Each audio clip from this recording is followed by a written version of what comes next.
with another episode of Health Without Hassle, your health genuinely simplified.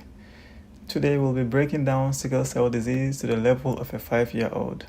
No unnecessary usage of medical jargons, no big terms. That is our promise. I am Dr. Yao Samuel Boachijan, a licensed medical doctor. Now, before we dive deep into today's topic, let's take a moment to talk about health misinformation. Not long ago, a study published in The Guardian reported that 52% of TikTok posts under the hashtag mental health tips either contained misinformation or were entirely misleading. Now, that is significant. Think about it. Because this means if you watch 100 videos on mental health, 52 of them contain information potentially harmful to your health. For this reason, you probably have to invest some more effort when it comes to selecting your source of health information. Great. Let's get started with a love story of two university students, Abena and Kweku. In the heart of Accra, Kweku met Abena at a bookshop at the university. He admired how captivating her eyes were, and she liked how he always smelled and looked clean. They started talking and soon dating. They went to Labadi Beach, shared wachi under mango trees, and danced at friends' weddings. 2 years in, they talked about marriage. One day, at a church premarital counseling session, they were told to check their sickle cell status. They laughed, thinking it was just routine. Days later, Kweku held the envelope in his hand. AS, sickle cell carrier. He looked up. Abna was holding hers too, eyes wide. AS, sickle cell carrier. They sat in silence.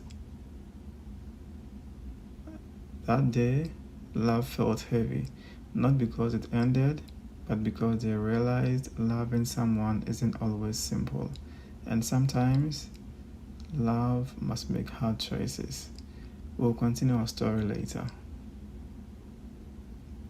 So what then is sickle cell disease?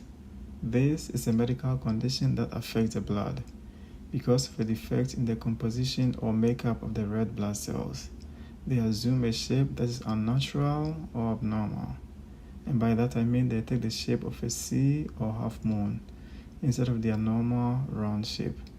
This makes it difficult for these cells to move around the body freely as they get stuck in corners and in small tubes because of their awkward shape.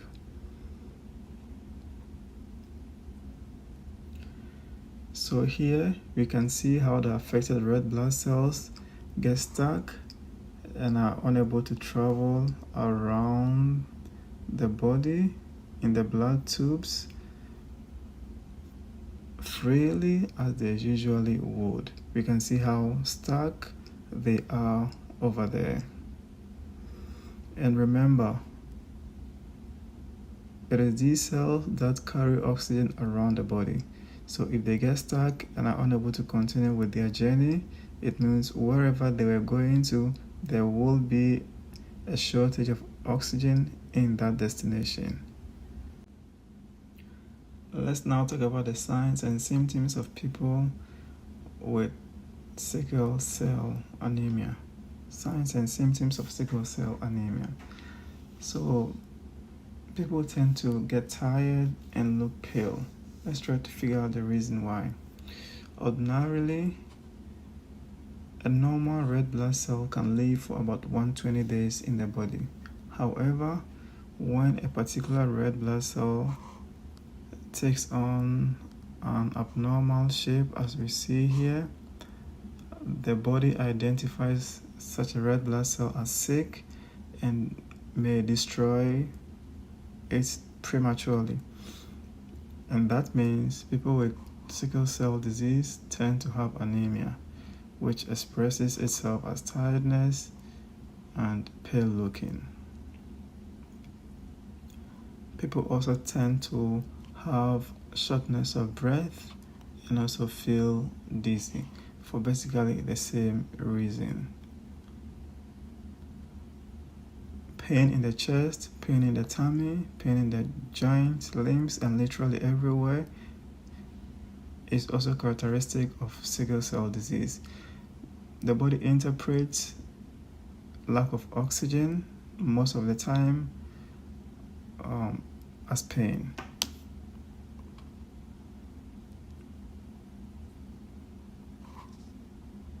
Or to put it in a better way, lack of oxygen in the body manifests as pain. Because every single organ in the body requires oxygen and hence blood, a shortage of oxygen in the body affects literally every single organ. When the body breaks down the sick red blood cells, a chemical substance comes out as the end product. This chemical substance is yellowish in color and gives this yellowish discoloration to the eyes, called jaundice.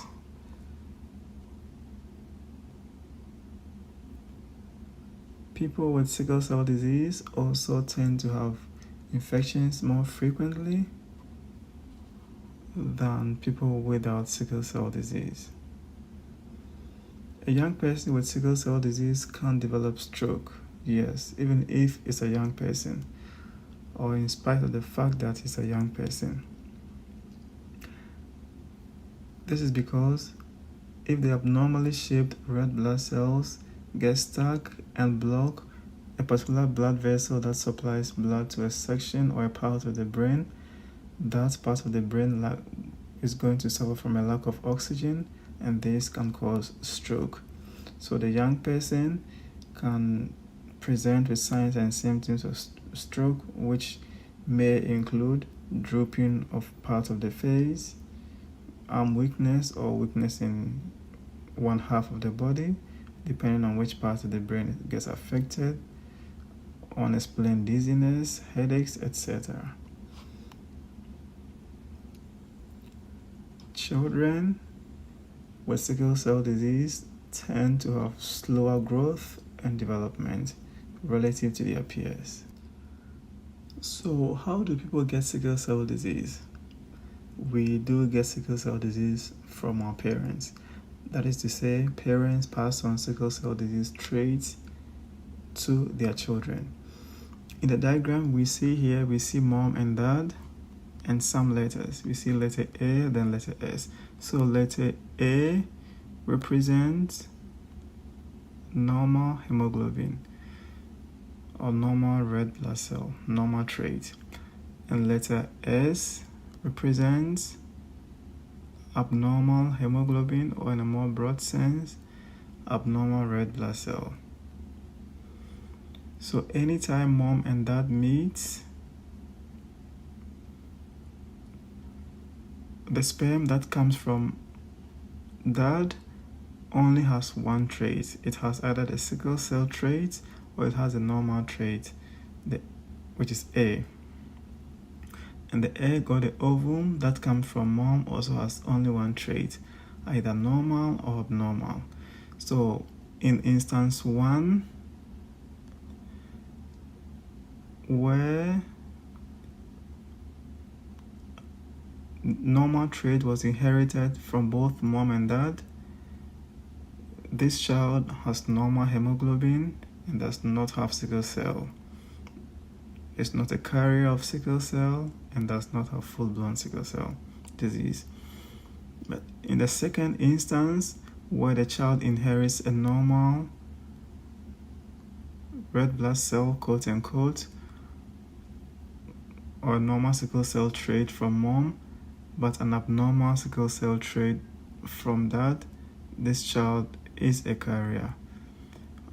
The same thing happens in the third instance, where sickle cell trait is inherited from one of the parents and the normal trait is inherited from the other parent. In the last instance, this child inherits sickle cell trait from both parents, one from each parent.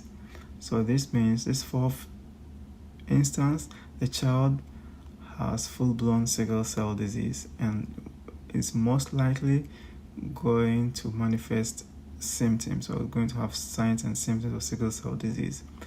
In the second instance, the second and the third instances, these individuals may not manifest or may not have sickle cell, signs and symptoms of sickle cell disease, even though they are carriers. So that means they can pass it on to their children. They may look normal, but can pass it on to their children.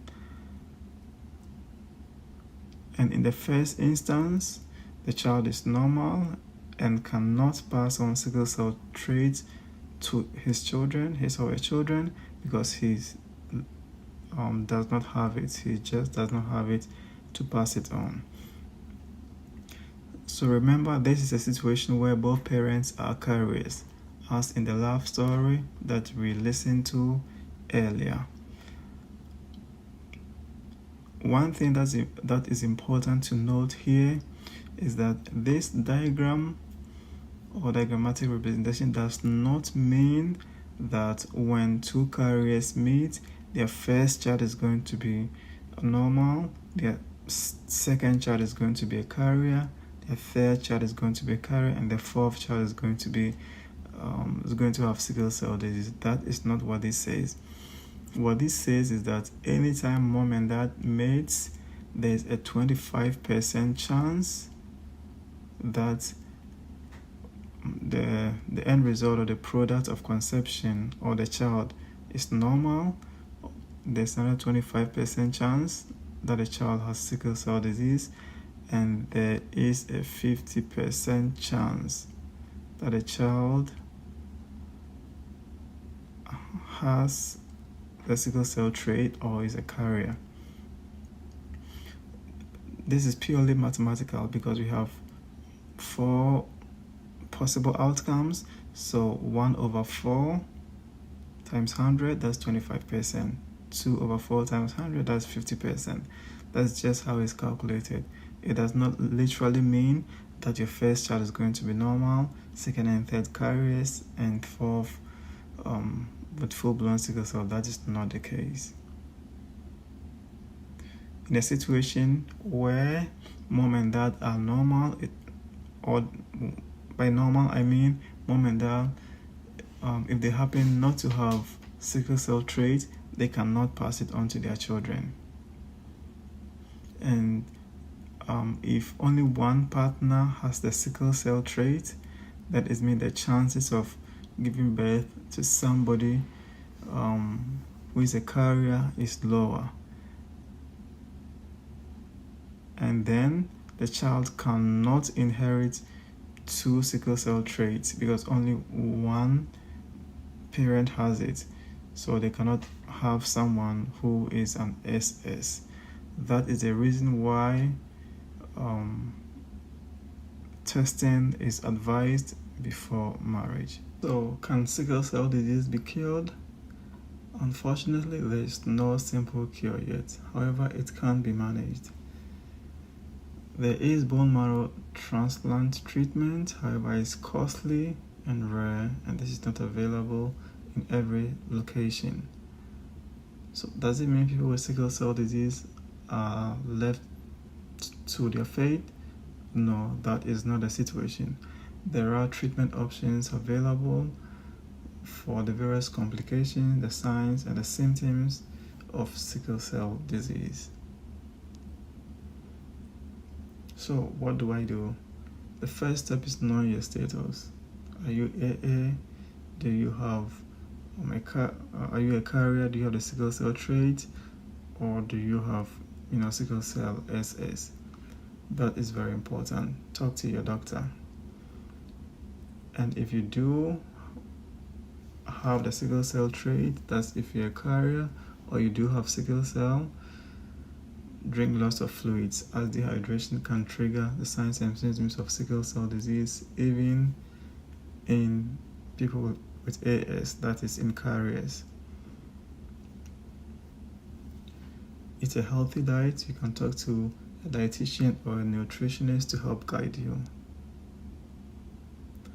If you are a carrier, that is, you have the sickle cell trait, you probably have to put some more caution and care into choosing the person you like to have children with.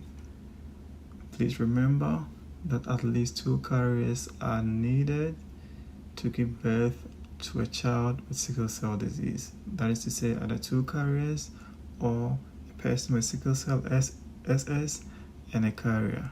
What did Kweku and Abena do? They realized loving someone isn't always simple, and sometimes love must make hard choices. They didn't break up immediately, but they did talk and cry and listen and learn. And in time, they decided they would stay in love but not marry, because love, they knew, should never come at the cost of life. This series is brought to you by the Last Hospital app. It is the mobile app that permits you to talk to a licensed healthcare professional without the need to visit a physical facility to make long queues. Thank you, and do have a beautiful rest of the day. Hello, family. The Last Hospital app is here with another episode of Health Without Hassle. Your health genuinely simplified. Today we'll be breaking down sickle cell disease to the level of a 5-year-old.